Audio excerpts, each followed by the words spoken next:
Oh yes, welcome back. In today's tutorial, I'm going to be teaching us on how to download Trebedit for coding.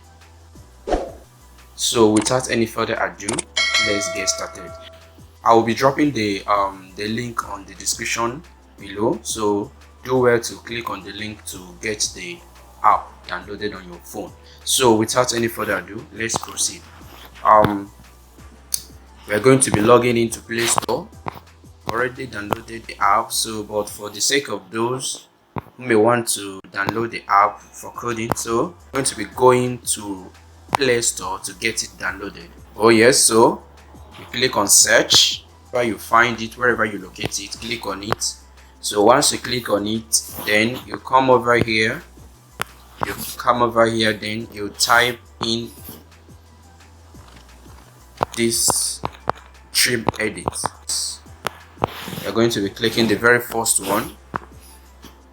Alright, okay,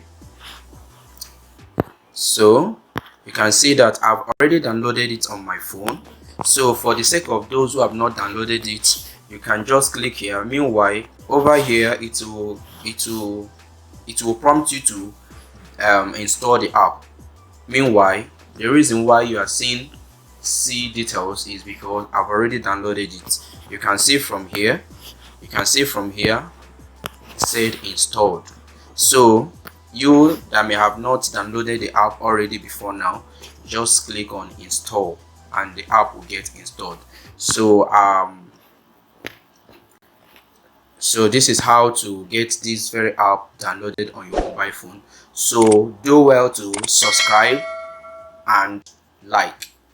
So if you have any question, you can drop your question in the comment section. I'll be there to